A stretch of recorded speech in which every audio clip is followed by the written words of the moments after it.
लाल गोपाल रास में सकल ब्रज बंधु संगे, सकल ब्रज बंधु संगे।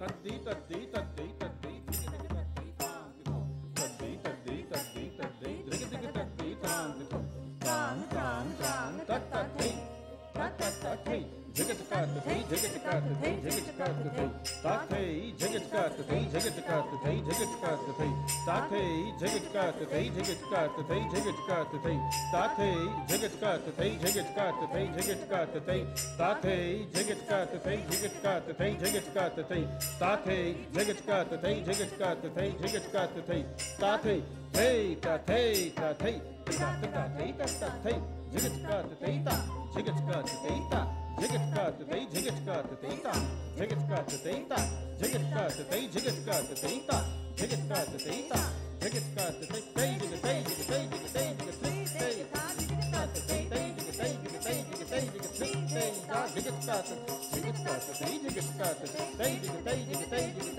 तई तई जगदा धा तई जगदा धा तई जगदा धा जगत कुंभ जगदम्बे राधा जगत थई जगत थई जगत थई जगत थई जगत थई जगत थई जगत थई जगत थई जगत कुंभ जगदम्बे राधा जगत थई जगत थई जगत थई जगत थई जगत थई जगत थई जगत थई जगत थई जगत थई जगत कुंभ जगदम्बे राधा जगत थई जगत थई जगत थई जगत थई जगत थई जगत थई जगत थई जगत थई जगत थई छबीलो वृंदावन को रास छबीलो वृंदावन को रास छबीलो वृंदावन को रास छबीलो वृंदावन को रास छबीलो वृंदावन को रास छबीलो वृंदावन को रास छबीलो वृंदावन को रास छबीलो वृंदावन को रास छबीलो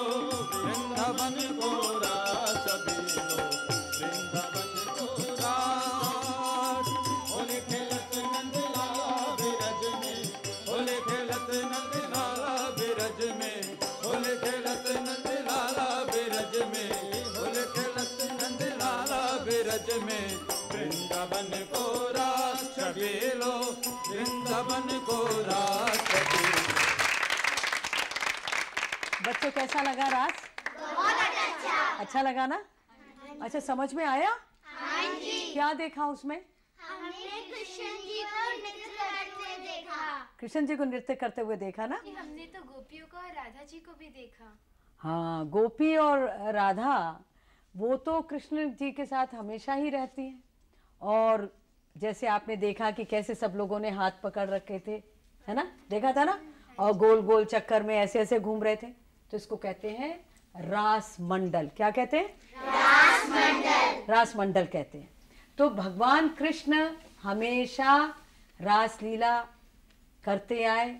और मैंने बहुत वर्ष पहले, करीब 1969 की बात है, तो मैं वृंदावन गई। वहाँ पर मैंने सबसे पहले रास लीला देखी। तो ऐसा लग रहा था जैसे रास, कथक की तो शिक्षा में ले ही रही थी, रास में पहली बार देखने पहुंची। तो ऐसा लगा कि जैसे कथक के ये बहुत करीब है। कथक का और रास का बहुत गहरा संबंध है बच्चों। वो मैं विस्तार से, जब आप लोग कथक नृत्य की आप लोगों को मैं तालीम देना शुरू करूंगी, और उसको देखते देखते, क्योंकि रासलीला आप लोगों ने अभी तक देख ली है, तो आपको खुद ब खुद समझ में आ जाएगा कि रास और कथक का कितना गहरा संबंध है। और ये बहुत ज़रूरी है जानना, क्योंकि जब तक आप लोग समझेंगे नहीं कि रासलीला, रास पक्ष क्या है, कथक नृत्य क्या है, तब तक आपको समझ में नहीं आएगा। ये बताइए कि नृत्य सीखने के लिए हमें क्या करना होगा? सबसे पहली बात यह है कि नृत्य सीखने के लिए आप लोगों को सही शिक्षा लेनी चाहिए, सही गुरु के पास जाना चाहिए। और गुरु के पास जाके बिल्कुल ध्यान पूर्वक, अगर जैसे आप पढ़ाई करते हैं तो पढ़ाई ध्यान से पढ़ते हैं आप लोग, है ना? और जब आपके इम्तिहान आते हैं और ध्यान बढ़ जाता आपका, है ना? और सारा साल पढ़ाई करते रहते हैं, करते रहना। तो उसी तरीके से जब नृत्य की शिक्षा आप लोग आरंभ करते हैं तो नृत्य को बड़ा अपने मन में ढाल लीजिए। जो भी आपको समय पढ़ाई करने के बाद में बचे, उस समय आपको नृत्य जो सीख कर आते हैं आप उसका अभ्यास करना चाहिए। क्या करना चाहिए? अभ्यास। उमा जी, कथक में जो अंग संचालन और पद संचालन यानी पांव चलाना और मुद्रा के विषय में कुछ बताइए। तुमने मुद्राओं की मुझसे बात करी, मैं थोड़ी बहुत अभी बताऊंगी क्योंकि धीरे धीरे हम हर हिस्से पर जाएंगे। मुद्रा ये बनी, इसको क्या बोलेंगे हम लोग? नमस्कार। नमस्कार की मुद्रा बनी नहीं? ये क्या है? फूल। फूल, समझ गए ना? तो फूल का खिलना और फूल का बंधना।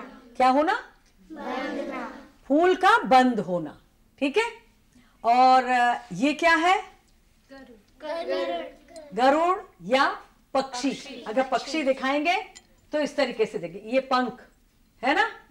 तो इस तरीके से बहुत सारी मुद्राएं हम लोगों की बनती चलती हैं और वो मुद्राओं को मैं धीरे धीरे आपको बताती चली जाऊंगी। अब हम आते हैं ताल पर। ताल और लयकारी कथक या किसी भी नृत्य में, गायन में, वाद्य में, हर तरीके से ताल पर हम आधारित हैं। अब उस ताल को हम कैसे करेंगे? तो सबसे पहले मैं आपसे कहूंगी मेरे साथ ताली बजाइए, मैं भी बजाऊंगी और मैं 16 मात्रा गिनूंगी, ठीक है। 16 मात्रा आप लोग सब मेरे साथ में गिनिएगा।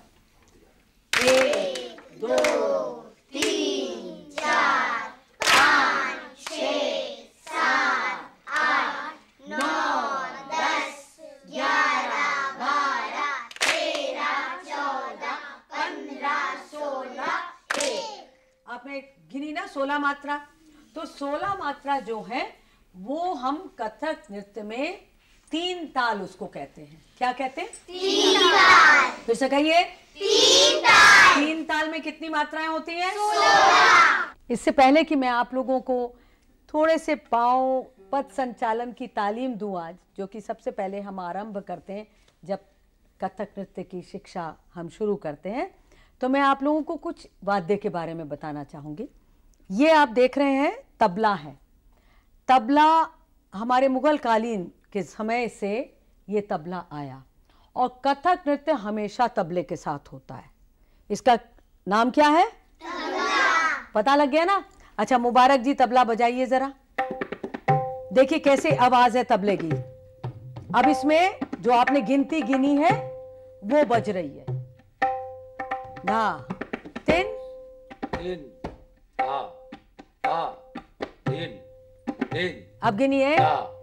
1 2 3 4 5 6 7 8 9 10 11 12 13 14 15 16। इसको कहते हैं, कौन सा वाद्य है ये? सारंगी। सारंगी भी हमारा बहुत पुराना वाद्य है। इसको कहते हैं सितार। और इसके बाद में ये देखिए आप, ये एक बड़ा सुंदर इंस्ट्रूमेंट है, बहुत ही सुंदर वाद्य है, जिसको कौन बजाते हैं? कृष्ण जी। कृष्ण बांसुरी बजाते हैं। तो सुनिए जरा।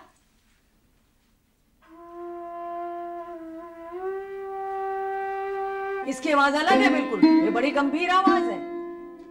ये बड़ा मुश्किल वाद्य है। 4 तार हैं केवल इसमें, 4 तारों से ये साज बजता है, इसको बोलते हैं सरोद। तो बच्चों, ये तो मैंने आप लोगों को वाद्य के बारे में बता दिया। अब हम शुरू करते हैं कैसे कथक नृत्य में खड़े होते हैं, उसको ताल में हम कैसे पद संचालन यानी पाँव को चलाते हैं। तो कुछ बच्चे मेरे पास में आ जाएं तो बाकी लोग सब वही ताल देंगे, ठीक है, जो नहीं आए, ठीक है। तो अब सबसे पहले मैं आपको दिखाती हूँ कैसे खड़े होने का ढंग। सबसे पहले बच्चों, हमारे खड़े होने का कथक में ढंग है, ये आप लोगों ने मुद्रा बनाई थी ना? बनाइए। इसको क्या कहते हैं? अराला। क्या कहते हैं? अराला। और पाँव साथ में रखते हैं। कभी पाँव चौड़े नहीं रहने चाहिए। इसको साथ में करके बिल्कुल स्ट्रेट खड़े हुए, एकदम हमारी जो बॉडी है वो बिल्कुल स्ट्रेट रहनी चाहिए। उसमें ऐसे ना झुकें, ऐसे झुकेंगे तो बुरा लगेगा। और ये मुद्रा बना के आप लोग सब बनाइए, आगे करिए हाथ ताकि सब देखें। ये इसको ऐसे बनाइए, शाबाश। इस तरीके से ये मुद्रा बनती है। और ऐसे ये खास तरीका है, जब भी कोई हम टुकड़ा या कोई चीज़ ख़त्म करके आते हैं, अभी मैं बताऊंगी आपको धीरे धीरे, तोड़े, टुकड़े, परन, ये सब जो मुख्य शैलियां हैं हमारे कथक नृत्य की, 3 भागों में है। नृत्य यानी कि जिसमें तोड़े, टुकड़े और परन, पैर का काम, ये सब उसमें आते हैं, उस हिस्से में। कौन से हिस्से में आते हैं? केवल नृत्य में। सब लोग बोलिए, नृत्य में। दूसरा आता है नृत्य। जैसे ये पोज बनाया तो इसका मतलब आप लोग समझ गए क्या है ये? बांसुरी, यानी कि कृष्ण बजाते हैं। तो गत भाव, जैसे ये बनाया मैंने तो ये घूंघट है। अगर आप दुपट्टा या साड़ी का पल्ला सिर पे ऐसे खींचे तो आपका चेहरा ढक जाएगा। उसको पकड़ेंगे, पलटेंगे तो दुपट्टा चेहरे पर से हट गया, फिर आप देख सकते हैं। इसको ऐसे खिसकाया, पलटा तो वो घूंघट जिसको बोलते हैं हम लोग, क्या बोलते हैं? घूंघट। तो मैं घुंघरू बांधती हूँ, फिर इसके बाद में हम लोग थोड़ा सा पैर का काम करते हैं। घुंघरू बांधने से पहले आप लोग घुंघरुओं को नमस्कार करिए, फिर उसको गुरु के पास में ले जाइए, गुरु से इजाज़त लीजिए और आशीर्वाद लीजिए। फिर उसके बाद में घुंघरुओं को आप ध्यान करके और बांधिए और गुरु प्रणाम करिए, भूमि पूजन कीजिए, फिर अपना अभ्यास शुरू करें या गुरु से शिक्षा आरंभ करें। गुरु का आशीर्वाद लेना बहुत आवश्यक है, इसको हमेशा याद रखिए।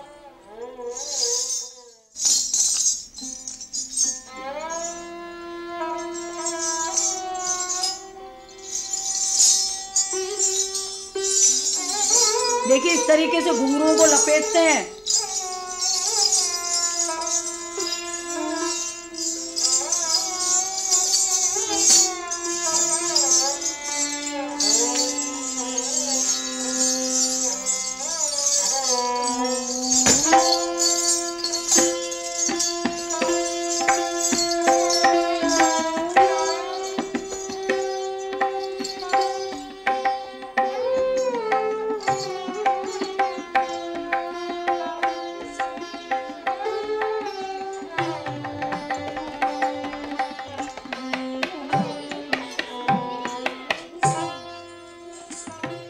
आज मैं आपको बहुत धीरे धीरे इसको समझाऊंगी। और ये कौन सी लय में चलेगा, कौन सी ताल में? 16 मात्रा 3 ताल।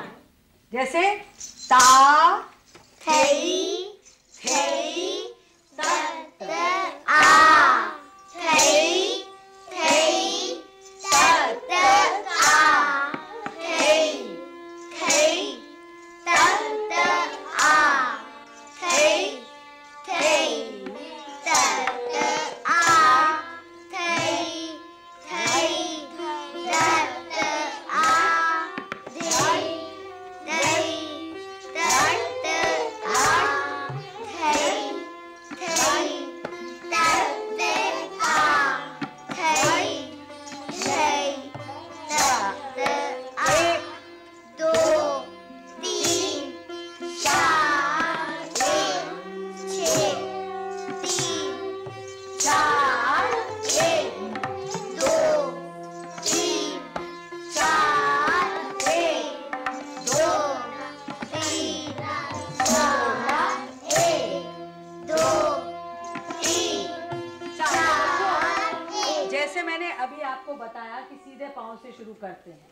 ये हमारी प्रारंभिक तत्कार यानी कथक नृत्य की सबसे पहली शिक्षा है, और इसको बहुत अगर आप अभ्यास करेंगे तो बहुत तेजी से जाएगा। अभी ने मैं बताऊंगी, वो अगली बार बताऊंगी कि कितना तेज यही पैर का काम होता जाता है, लेकिन केवल यदि हम अभ्यास करें तभी होगा, नहीं तो नहीं। ठीक है ना? तो अब आप लोग आइए मेरे साथ में कुछ जने, हम लोग सब मिलके करते हैं। आप लोग ताल देंगे, ठीक है? 16 मात्रा की ताल देंगे, ठीक है? सब लोग बैठिए नीचे, भूमि छूइए, नमस्कार करिए बैठे बैठे। अब खड़े हुइए और सीधे पांव से एक मारिए, एक, और सामने देखिए। अब सब लोग शुरू हो जाएंगे। 1 2 3 4 5 6 7 9 10 सब लिए 12 13 14 15 16 17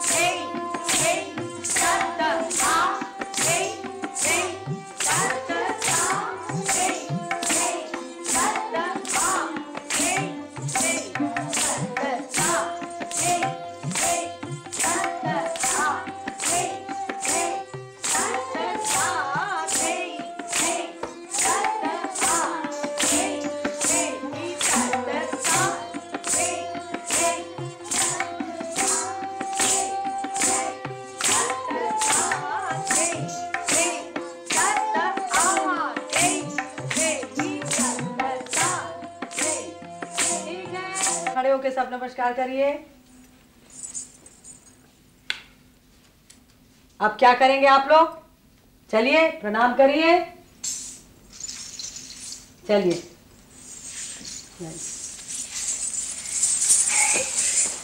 आइए आइए आइए, सब लोग आशीर्वाद। बच्चों, गुरु प्रणाम जरूर करना चाहिए, ये हमारी पुरानी पद्धति है।